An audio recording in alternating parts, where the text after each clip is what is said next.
nor President Biden passed this critical examination. Neither of them upheld the Constitution when it really counted. Let's start with President Trump. I think he had the right instinct when he came into office. He was initially very reluctant to impose lockdowns, but then he got rolled by his bureaucrats. He caved in, and many of our most fundamental rights disappeared practically overnight. It all started with the social media and the mainstream media, apparently without any government prompting, began censoring any speech that departed from the government's official orthodoxies. It's critical to the survival of any democracy that the free press maintains a posture of fierce skepticism toward government pronouncements and towards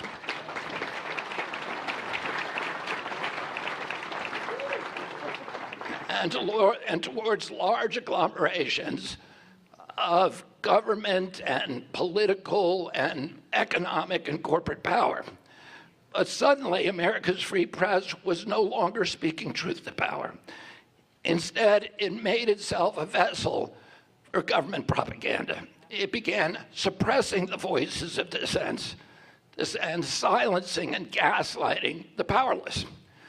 Oh, Hamilton, Madison, and Adams said that they had put the First Amendment into, or put the right of free expression into the First Amendment because all of the other rights depended on it. A government that has the capacity to silence its critics has license for any kind of atrocity. I grew up reading Aldous Huxley and Robert Heinlein and Arthur Koestler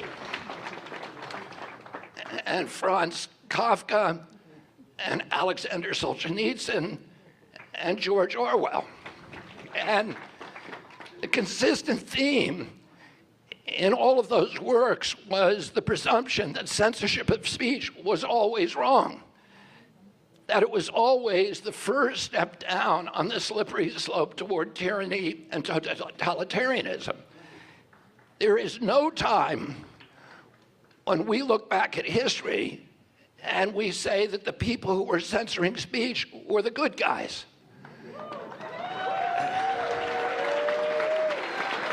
They're always the bad guys. The framers didn't write the First Amendment to protect convenient or desirable speech. They wrote it to protect the kind of speech that nobody wants to hear. They wrote it to protect incendiary speech. They wrote it to protect insults. They wrote it to protect misinformation and disinformation and malinformation and even lies. All of those are protected by the First Amendment. There were no exceptions. The Constitution doesn't have exemptions for wars or resurrections or financial crises or pandemics. The framers wrote the Constitution for hard times.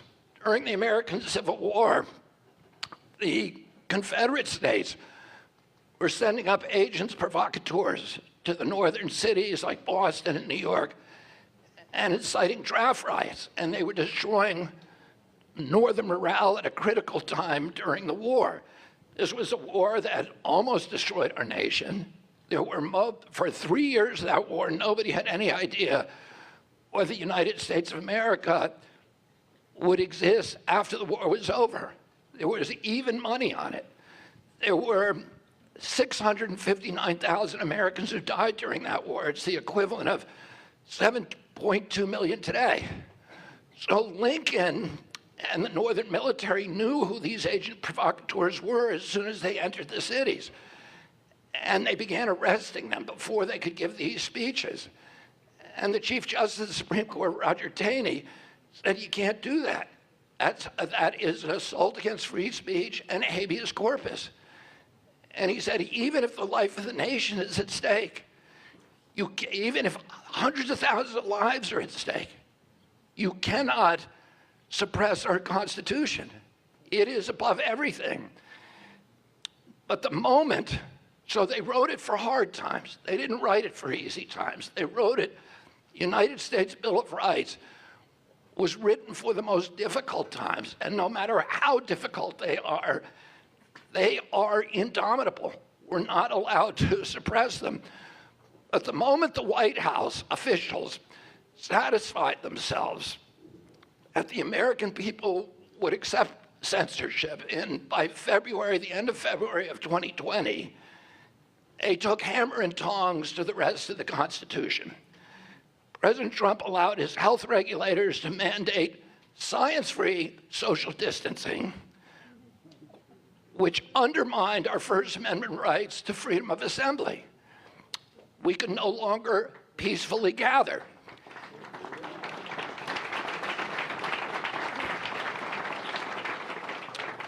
So that was the first two legs of the First Amendment, freedom of assembly, freedom of speech. And they went after the third leg of the First Amendment, which is freedom of worship. They closed every church in this country for a year with no due process, with no scientific citation, with no public hearings, no notice and comment rulemaking, no environmental impact statements. All of the process of democracy that I've been suing companies and governments for 40 years because they forgot to do one of those things. And all of our constitutional rights were plowed under. They closed all the churches, but they kept open the Walmarts and the liquor stores. And the Fifth Amendment says that no one shall be deprived of life, liberty, or property unless convicted of a crime. Yet President Trump shut down 3.3 million businesses. President Trump said that he was going to run America like a business. And he came in and he gave the keys to all of our businesses to a 50-year bureaucrat who'd never been elected to anything and had no accountability. They closed down.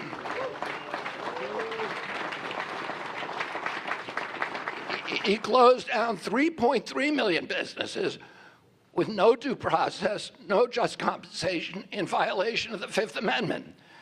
With the lockdowns, the mask mandates, the travel restrictions, President Trump presided over the greatest restriction on individual liberties this country has ever known.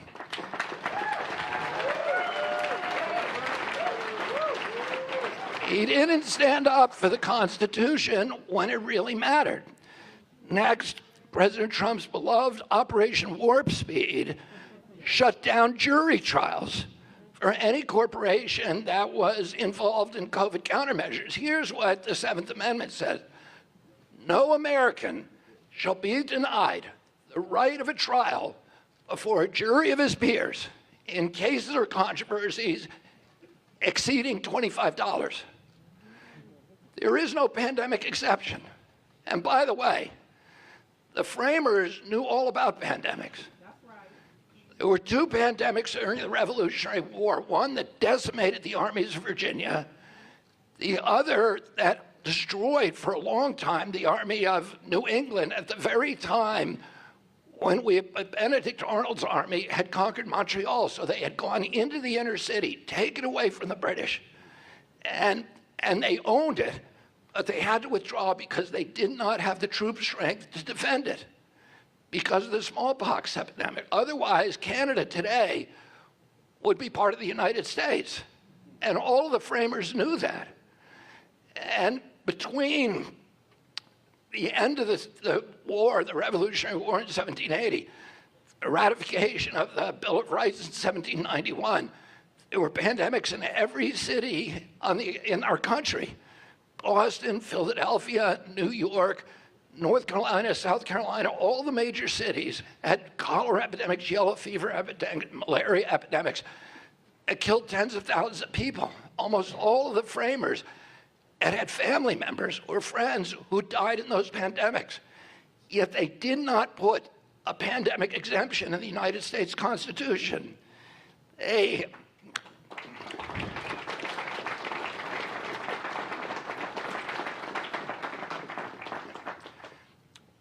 And the waiver of the Seventh Amendment for corporations that were involved in countermeasures, meant that no matter how reckless the corporation behaved, no matter how negligent it was, no matter how toxic or unnecessary the ingredients, no matter how shoddy the testing, no matter how grievous your injury, you could not sue that company. They had a ticket to make anything they want without any kind of accountability. The Trump White House also went after the Fourth Amendment prohibitions against warrantless searches and seizures with this intrusive track and trace surveillance systems that obliterated our rights to privacy in this country. The only amendment that did not come under attack during the COVID pandemic was the Second Amendment. And many Americans believe that the reason for that is because we have a Second Amendment.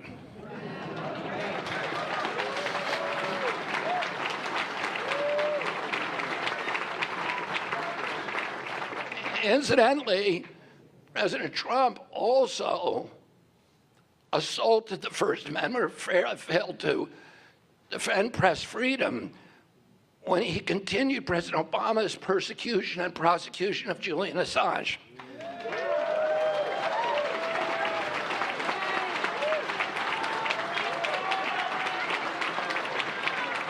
Assange should be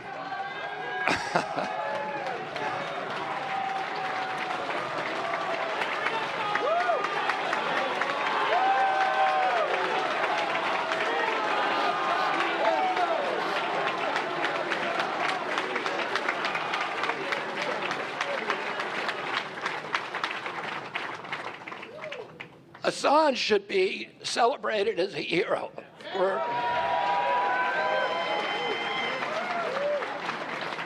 doing exactly what journalists are supposed to do, which is to expose government corruption. We shouldn't be putting him in prison. We should have a monument to him here in Washington, D.C.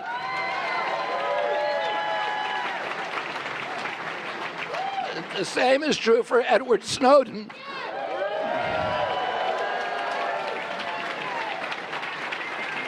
Who exposed illegal spying by the NSA. And Congress went ahead and passed legislation because of the findings of Edward Snowden. If he hadn't told us, we wouldn't know about it. He's a hero, not a criminal.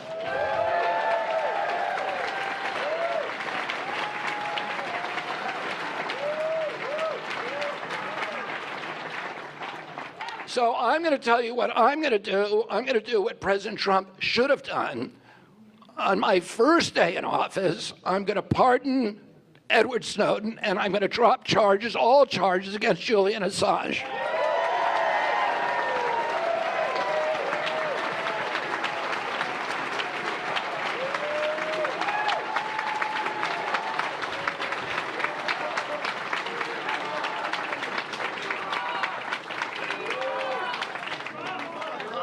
I'm curious to know how President Trump is going to defend his attacks on the Constitution when I meet him on the debating stage. I invited him to debate in front of you, in front of the members of this party, but he declined. At some point, I hope that he has the courage to stand up there so that we can all talk about these issues and to make sure that these assaults on our Constitution never, ever happen again. We need to have a civics lesson for the American people to make sure this is never repeated.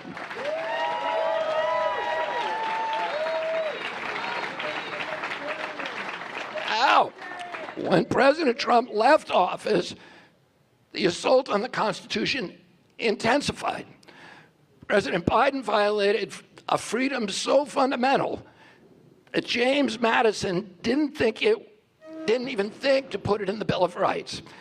He never imagined that the government could mandate medical procedures to unwilling Americans in violation of bodily autonomy. But that's what happened during the pandemic. A program of coercion and information chaos and information control that prevented the public from making fully informed choices. But that wasn't the worst of it. He put the power of his office behind the assault of the one freedom upon which all other freedoms rely, the freedom of the press. We now know from the Twitter files, from the discovery in the Murthy versus Biden case, and from my own case, which is now in front of the Supreme Court, Kennedy versus Biden, that 37 hours after he took the oath of office, President Biden was colluding with the FBI to coerce the social media sites, Google, Twitter, Facebook, YouTube, Instagram, to open portals to allow the federal agencies to censor political speech of Americans. The FBI opened this portal to the CIA, to CISA, to NIH, to the IRS, to the CDC, to the DHS, and about a half dozen other agencies in an obscene orgy of federal censorship that was unprecedented in the American experience. It started with what they called medical misinformation.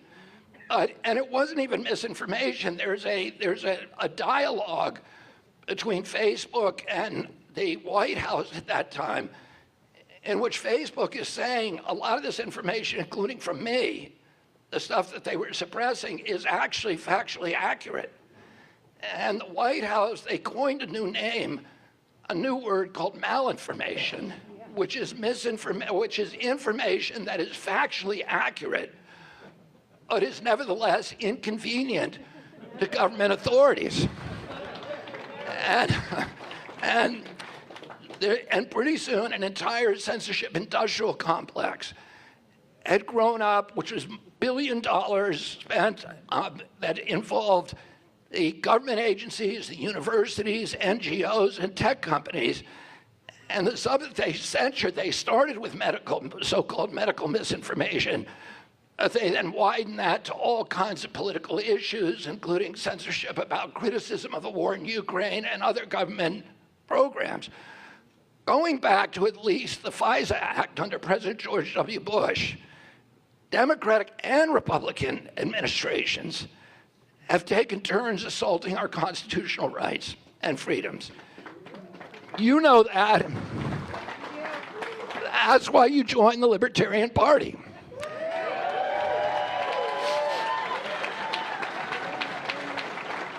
Well, I stand with you in valuing personal liberty. And I promise you that when I'm president, I'm going to protect your right to speak freely. I'm going to protect your right to assemble peacefully. I will protect your freedom to worship. I will protect your right to keep and bear arms. I will protect your right to a trial before jury. I will protect your privacy against unreasonable searches and seizures. I will protect your private property and your right to operate a business. And that's not all. Two of the most overlooked amendments in the Bill of Rights are the 9th and 10th.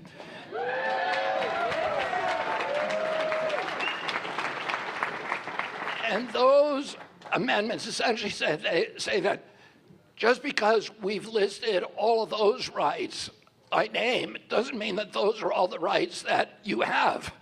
That any power, they say, everything else a right, any power that is not explicitly given to the federal government remains with the individual or the states. And I will always protect those rights. As I mentioned before, the Constitution is more than a legal document. It's meant to inspire us. It's a recitation of the most fundamental moral truths that govern human conduct. It reminds us of the central proposition that only under a system which maximizes the personal freedoms that God intended for us when he gave us free will?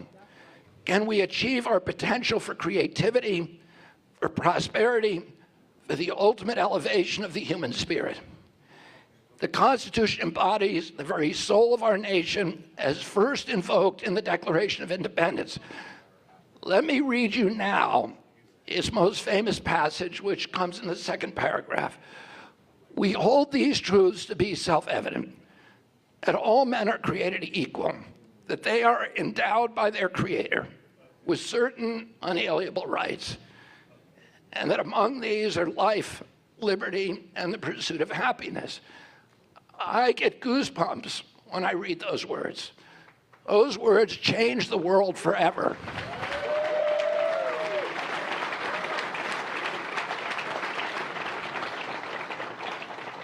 The Bill of Rights endowed them with a legal existence and a legal reality, but we need to take them further. Some people argue that it's fine for social media platforms to censor speech. After all, they're private companies, and they can do as they please.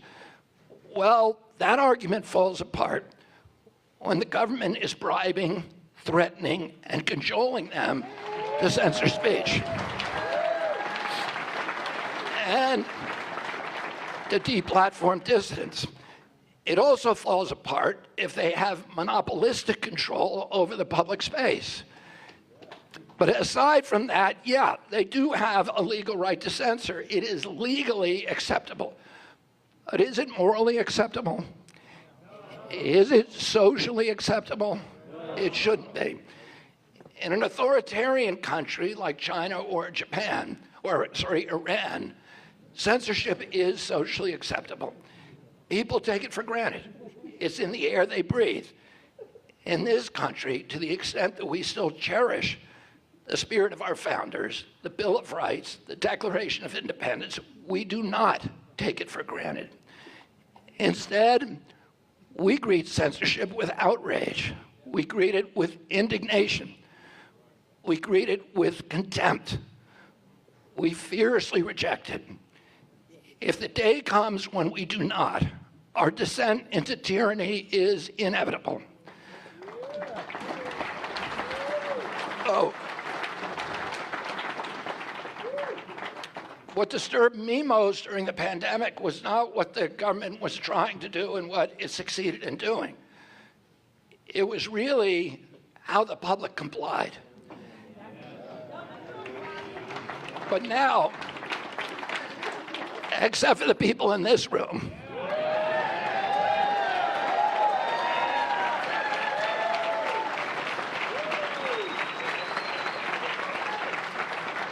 I'm going to tell you something.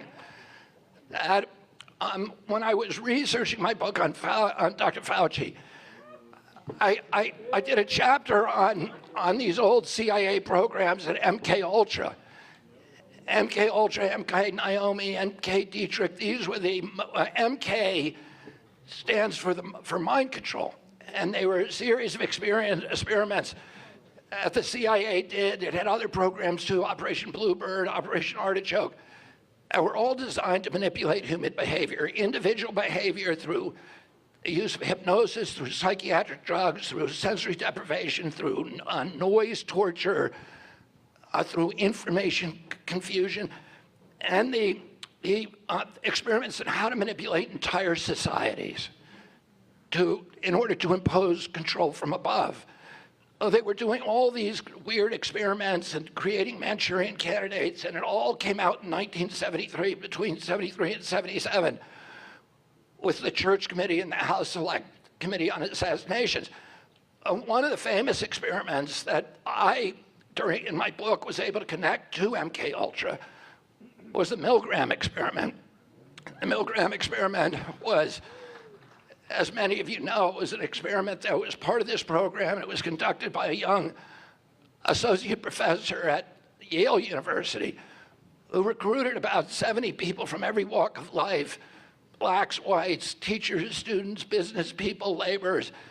And he would put the subjects on a chair in one room, and they had a dial on the table in front of them. And they were told that dial was applying a shock, an electric shock, to a subject who sat in the other room, who was actually a Confederate of Dr. Milgram. He was an actor, but he pretended to be tied to a chair. And when the electricity went up, he would scream, he would see what level it was and scream appropriately and struggle and plead and beg and cry. And many of the subjects, when they were told to do it, Dr. Milgram would stand behind him with his white lab uniform on and all the iconography of authority, of medical authority. He'd stand behind him and he'd say, turn it up, turn it down, turn it higher, turn it down, turn it higher. Many of the subjects were weeping. They were pleading with him, don't make me turn it up more. And when he told them to turn it up, they did so anyway. And 67% of the people, the subjects who he recruited, turned it up to 250 volts where it was marked potentially fatal. So and what Milgram concluded is that most people, 67% of the people, will allow people in authority to overwhelm and subvert their most closely held values. They all knew it was wrong, but they did it because they were told to do it. The good news is that 33% of those people stood up and walked out of the room. And they were, and I think that those were the libertarians. Those are the people in this room. Most Americans accepted the orthodoxy, and we watched this happening with dismay. We watched families separated and fighting with each other. I know you all knew people whose relationships changed because of your skepticism and their feeling of safety when they were subsumed in that orthodoxy. And now things are changing. Tens of millions of Americans are waking up to the fact that they were lied to the fact that they were manipulated, that they were gaslit. Except for a narrow elite that's still promoting it, mainly in the media, Americans have lost all trust in our public institutions. You know, today,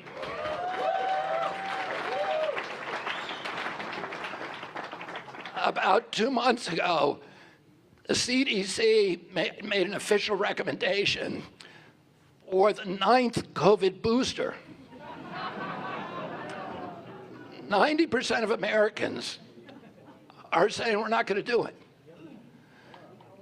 Do you want a government that is telling you you can't go to work unless you submit to that? No. But that's what they did to us 2 years ago. And now most Americans are losing their faith in those institutions, and with good reason. And I'm going to restore faith in those institutions. I'm not going to do it by telling people you ought to be censored, you ought to believe in it. I'm going to do it by making them tell the truth and giving us good science and changing the corrupt cultures that have put them under the control of corporations. The President of the United States is more than just a legal authority. Occupying the bully pulpit, he sets an example for the nation, for good or for ill. So I want to tell you the kind of example that I'm going to set for America. Yes, I'm going to uphold the Constitution and protect every freedom in the Bill of Rights. I'll also strive to represent the principle that animates those freedoms. And I believe this is the same principle that lies at the heart of the libertarian philosophy. It's the principle of respect. It is the respect for each individual as a full and sovereign being. Think about it. Censorship, for example, is just another form of disrespect. It says, I'm going to decide which kind of information you should and shouldn't hear.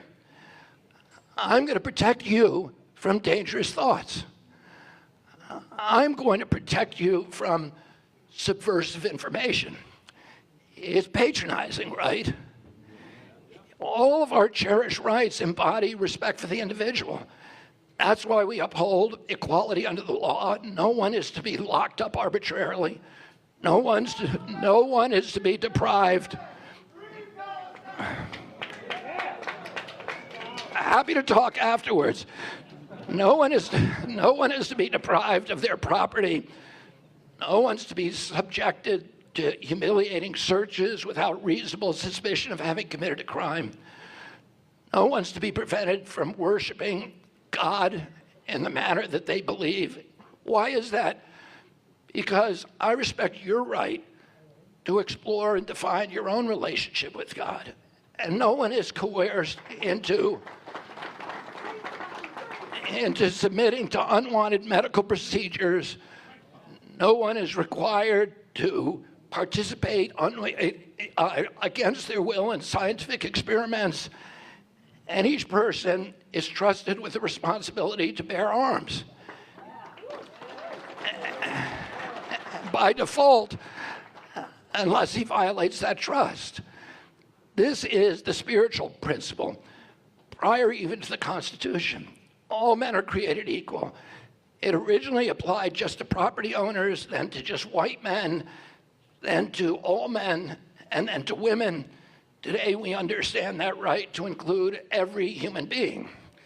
My promise to you is that as president, I will uphold the principle of respect for each human being as an equal before God and an equal before the law. That's why my campaign never paints our opponents as monsters. That's why I will never weaponize the justice system, the federal agencies like the IRS, the FBI, or the CIA, or the Secret Service against my political adversaries. Everyone is equal under the law, period. No special favors for the big banks, the corporations. No more regulations tilted to destroy small businesses. No more extravagant subsidies to mature industries. No more corporate welfare. No more surveillance of private citizens. No more propaganda. No more secrecy, and no more lies. My first day of office after pardoning Snowden and Assange, I'm going to issue an executive order forbidding the National Security Agency or any of the intelligence agencies from propagandizing the American people. I'm going to issue an executive order against any federal employee from collaborating with media or social media to censor Americans. And I'm going to issue an executive order that any federal official who lies to the American people in conjunction with his official duties will immediately be fired.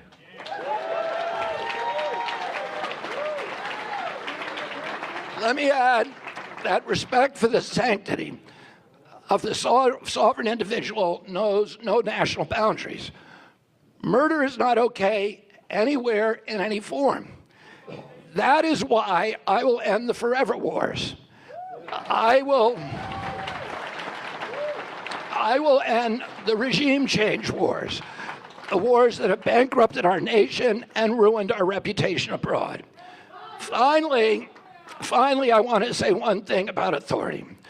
I don't know what libertarian philosophy says about it, but I believe in a healthy respect for authority.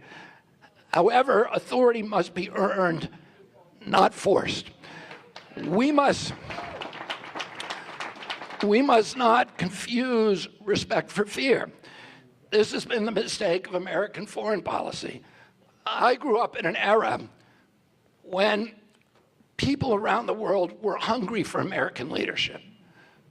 They understood the difference between leadership and bullying. And that's a lesson that our leadership, both Republicans and Democrats, have now forgotten. Other nations may fear us today, but they no longer respect us. And why is that? Because we've waged a series of unjust wars, because we violated our own principles of freedom and democracy. We have forfeited our moral authority because we have supported dictators and corrupt regimes and subverted democracy around the globe. And just as we have lost respect globally, we've also lost it at home. We have lost respect for ourselves. American children overwhelmingly say that they are not proud to be Americans. There was a poll that came out in 2013 in which Americans under the age of 35 were asked, are you proud of the United States of America? 85% said yes. The same poll taken 5 months ago, 18% said yes. So somehow, in the administrations of the last two presidents, this young generation has completely lost faith in our country, and they've lost hope for their own futures. Now's the time to restore that hope, that admiration, that pride and respect. The only way to do that is to return to the founding spirit of our country, to return to the spirit that animated the Declaration of Independence and the Bill of Rights. If we're faithful to those, we will regain our pride as a nation, we'll regain our prosperity, we'll regain the respect of the world, and we'll regain our self-respect. We gain self-esteem by doing esteemable things, and that means complying with our own Constitution above all. In the summer of 2020, I traveled, this was at the height of the pandemic, I traveled to Berlin to speak to a group of about 1.3 million people from all over Europe in a peaceful demonstration. And an NBC film crew came up to me during that convocation, and they asked me why I wasn't wearing a mask, which nobody was except for the NBC film crew. and they said, wasn't I scared of dying of COVID? And I said to them, there's a lot worse things than dying. And they said to me, like what? And I said, like living like a slave.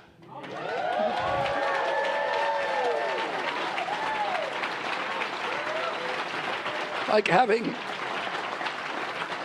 having my children grow up in an America where the Bill of Rights is just an empty piece of paper.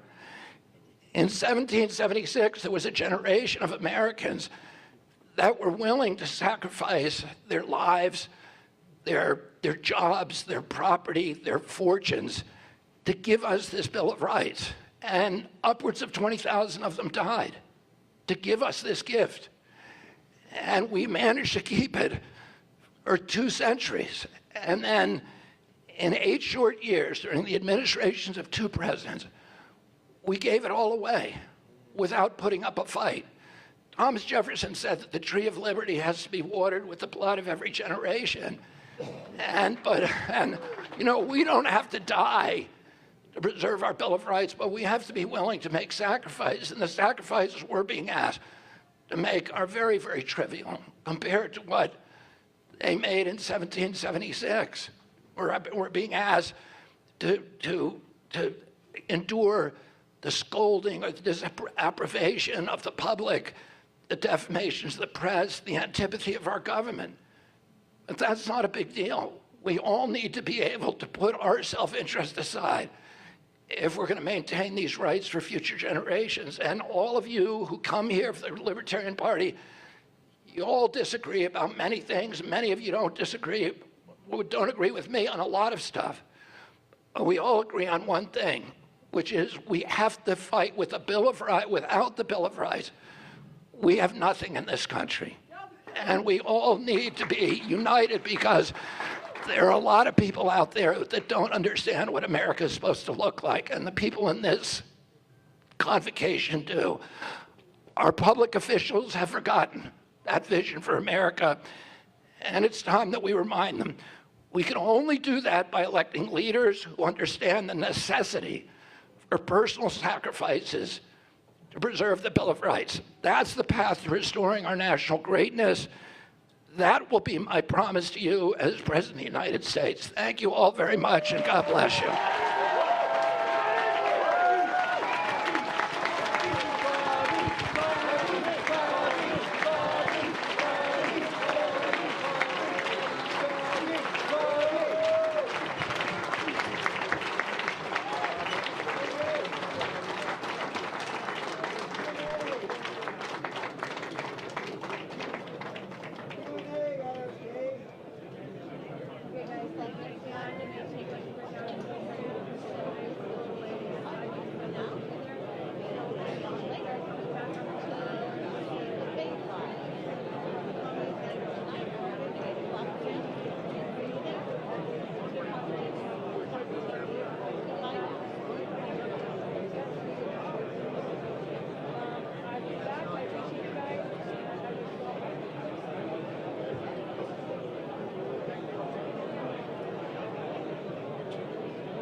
The stage, I just didn't want to go falling under the stage in front of like everybody. Yeah, right. Yeah, I get like that. it's so low to the ground. Yeah, Like, it just yeah. looked ridiculous. So Yeah. I was just gonna carry this out. There you go.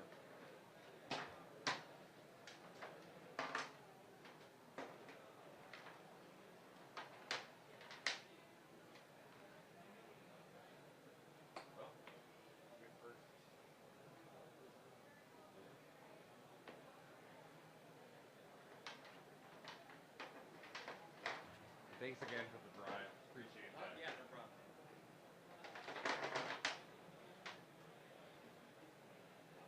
Texted Mike for flashback.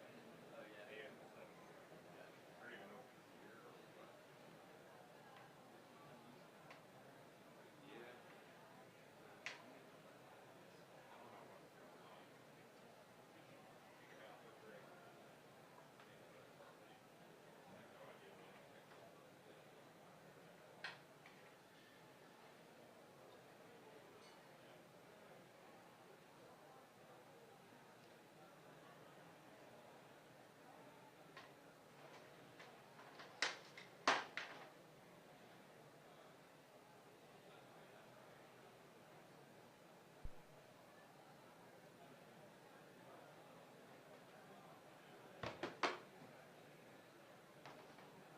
Building your online business?